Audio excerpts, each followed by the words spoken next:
Dan di saat Nabi Muhammad mulai dicabut nyawa beliau oleh malaikat Israel, Nabi Muhammad mengatakan, mahadha, apa ini wahai Israel? Malaikat Israel kemudian menjawab, ya Rasulullah, itu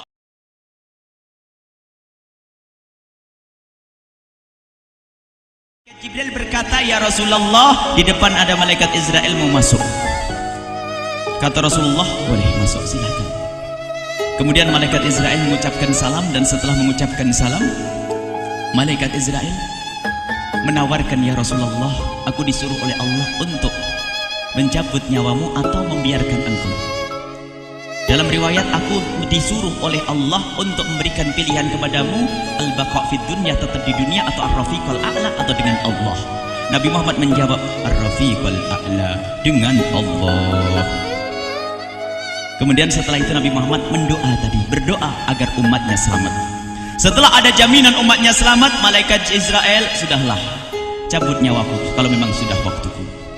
Mulailah Nabi Muhammad dicabut nyawa beliau oleh malaikat Israel. Dan di saat Nabi Muhammad mulai dicabut nyawa beliau oleh malaikat Israel, Nabi Muhammad mengatakan, mahadha, apa ini wahai Israel?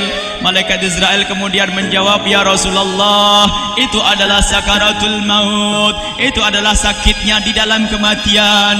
Kemudian Nabi Muhammad mengangkat tangannya sambil berucap, la ilaha illallah, inna lil mauti la sakarat, tidak ada Tuhan selain Allah, sungguh di dalam kematian ada sakitnya, sakit kematian, yaitu sakaratul maut. Kemudian Nabi Muhammad memohon, ya Allah, Allahumma khafif alayya sakaratul maut, ya Allah, ringankan sakaratul mautku ini, ya Allah.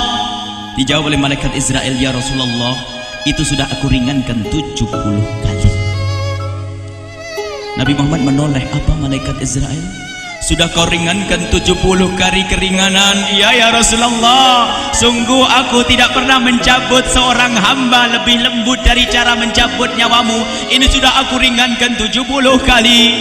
Setelah itu justru Nabi Muhammad menangis, Israel, 70 kali rasanya masih sakit. Iya ya Rasulullah, memang itu sakaratul maut. Lalu bagaimana engkau mencabut umatku, wahai Israel? Allah, yang diingat siapa? Umat. Kalau engkau mencabutku dengan ringan seperti ini masih sakit, bagaimana engkau mencabut umatku, ya Israel? Dijawab oleh malaikat Israel, umatmu manusia biasa, ya aku cabut. Ya Rasulullah, begitu saja. Ya sudah, begitu habis. Nabi Muhammad menangis. Tiba-tiba Nabi Muhammad mengangkat tangan dan memohon kepada Allah, Allah, inna lil mauti la sakarat, la ilaha illallah, inna lil mauti la sakarat, sungguh di dalam kematian ada sakaratul maut. Allahumma khaffif ala ummati sakarat maut, ya Allah, ringankan dari umatku sakaratul maut, wa tsaqqil alayya, dan bebankan kepadaku. Sampai tidak sadar doanya Nabi Muhammad seperti itu. Tsaqqil alayya itu doa cinta. Seorang ibu yang pernah punya anak tuh, lihat kalau doa Rasulullah ini masih dilakukan. Bagaimana Rasulullah bisa doa begitu? Itu bahasa cinta yang tidak bisa diterjemahkan dengan oleh akal. Seorang ibu kadang-kadang, ibu yang di belakang nih, ibu mau dikasih sakit oleh Allah? Mau, Bu? Ibu jauh sekali. Ibu mau dikasih sakit? Jawabnya tidak mau. Tapi suatu ketika seorang ibu melihat anaknya sakit, ngomong, sudahlah nak, jangan kamu yang sakit, biar ibu yang sakit. Ada atau tidak? Nah, kenapa ngomong begitu? Itu bahasa cinta itu. Tidak rela kalau anak ini sakit, biar aku saja yang sakit. Itu yang dirasakan Rasulullah. Sakaratul maut begitu sakitnya, membayangkan betapa sakitnya umat Nabi Muhammad di saat dicabut nyawa beliau. Maka Rasulullah mengatakan, ya Allah, ringankan sakaratul maut dari umatku, bebankan kepadaku saja, ya Allah. Wala sawfa yu'tika fatarda. Permintaan Nabi Muhammad tidak ditolak oleh Allah, dikabul dan dikabul, wahai Muhammad. Sallu ala Nabi Muhammad. Dan benar, sakaratul maut kita ditahan oleh Rasulullah, ditanggung oleh Rasulullah, sehingga digambarkan oleh Imam Bukhari di saat Nabi Muhammad dicabut nyawa beliau, Siti Aisyah yang ada di situ. Rasulullah berada di pangkuan Siti Aisyah, yang saat itu Siti Aisyah melihat keringat dingin keluar dari kening Rasulullah. Siti Aisyah tidak pernah melihat keringat keluar seperti itu. Bahkan di saat dipegang kepala Rasulullah, panasnya melebihi dari panasnya orang biasa. Setiap kali ada kain dicelupkan di air, ditempelkan di kening kening Rasulullah langsung mengering. Saat itu Nabi Muhammad mengucapkan kalimat la ilaha illallah innal mauti la sakarat. Kemudian Nabi Muhammad berpesan dengan banyak pesan, dan di antara pesan Rasulullah adalah akri minni ala ummati salam, akri minni salam ala ummati wa ala man ittaba'ani wa ala man tabi'ani min ila yaumil qiyamati. Aku titip salam kepada umatku dan orang yang mengikutiku sampai hari kiamat. Sadari salam Rasulullah.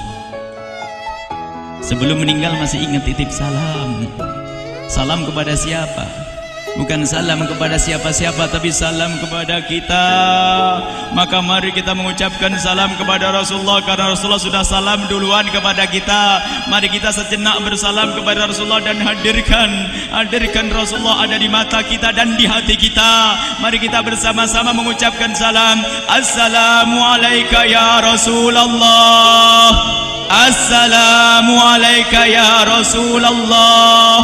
Assalamualaikum ya Habiballah. Assalamualaikum ya Nabi Allah.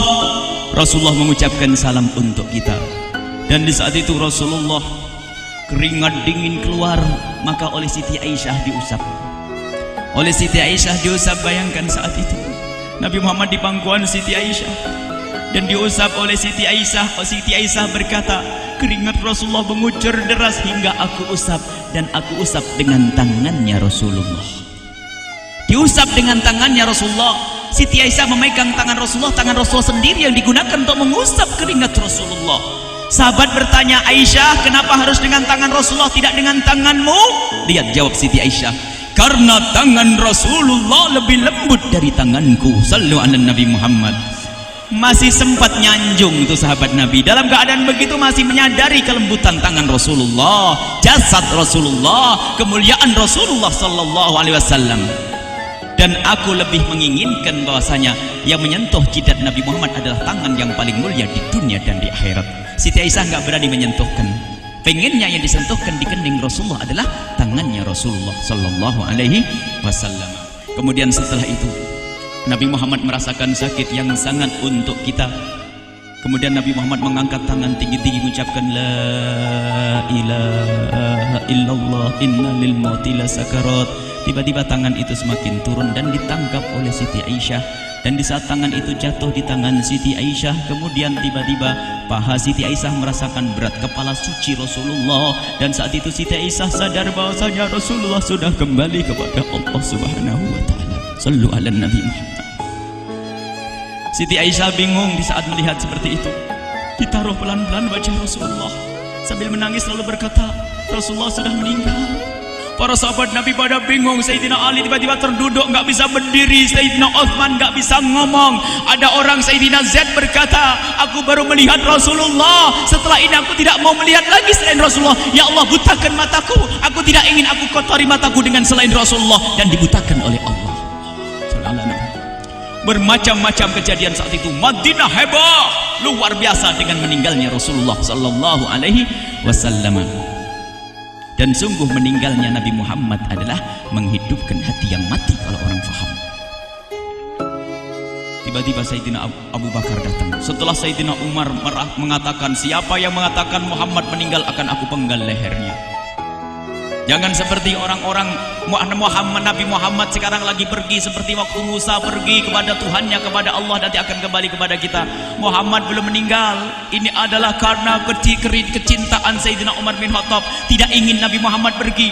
Tiba-tiba datang Sayyidina Abu Bakar As-Siddiq lalu masuk ke kamarnya Rasulullah, lalu masuk kepada Rasulullah, kemudian mengecup kening Rasulullah. Dan Sayyidina Abu Bakar berkata, ya Rasulullah, tibta hayyan wa mayyita. Ya Rasulullah, engkau tetap harum dalam keadaan hidup dan harum setelah meninggal dunia. Sallu ala Nabi Muhammad. Hingga sampai setelah hari besoknya meninggal Rasulullah, Senin sore, Selasa malam, Rabu dikubur Rasulullah sallallahu alaihi wasallam. Setelah dikubur, Sayyidat Fatimah bertanya kepada Sayyidina Abdullah ibn Abbas, Sayyidina Anas, wahai Anas, hai Anas, sambil menangis Sayyidat Fatimah Zahra, hai Anas, bagaimana engkau tega? Atabat anfusukum an tahtu ra'sa Rasulillah. Apakah engkau rela menaburkan debu di atas kepala Rasulullah?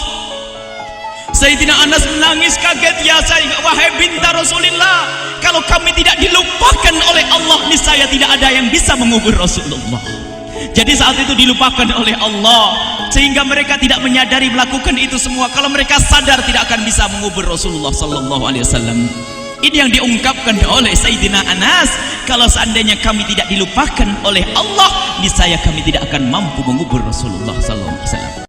Kami yang hadir di sini, ya Allah, ingin senantiasa hadir di hati kami kekasih-Mu Nabi Muhammad. Maka kami mohon, ya Allah, jadikan kekasih-Mu Nabi Muhammad yang akan, ya Allah, yang akan mendampingi kami kelak saat Kau cabut nyawa kami, seperti yang Kau wahyukan kepada kekasih-Mu Nabi Muhammad. Wa absyiru bil jannati, semua hamba yang beriman akan menyaksikan surga, ya di saat dicabut nyawa mereka. Dan surga, di tempat surga itu yang paling mulia adalah Nabi Muhammad.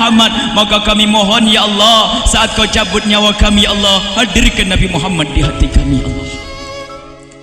Dan kami mohon, ya Allah, saat di alam barzah nanti, ya Allah, saat yang sangat mengerikan itu, ya Allah, kami mohon hadirkan kekasih-Mu Nabi Muhammad, sehingga kami tidak takut dan gentar lagi dengan malaikat mungkar nakir. Dan ya Allah, kami mohon di saat di padang mahsyar nanti, ya Allah, hadirkan kekasih-Mu Nabi Muhammad. Jadikanlah kekasih-Mu Nabi Muhammad yang akan menemani kami dan akan membonceng kami, membawa kami ke telaga Kausar. Lalu kami diberi air minum dari air telaga Kausar hingga kami tidak akan haus selama-lamanya. Ya Allah, jadikan kekasih-Mu Nabi Muhammad yang akan menemani kami di saat kami menyeberang Siratal Mustaqim hingga kami tidak akan terjerumus ke neraka Jahanam.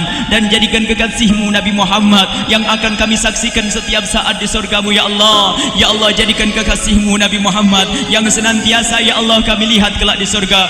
Dan jadikan ucapan kami di akhir hayat kami kelak adalah, ya Allah, adalah kalimat agung dan mulia, La ilaha illallah Muhammadur Rasulullah. La ilaha illallah Muhammadur Rasulullah. La ilaha illallah Muhammadur Rasulullah.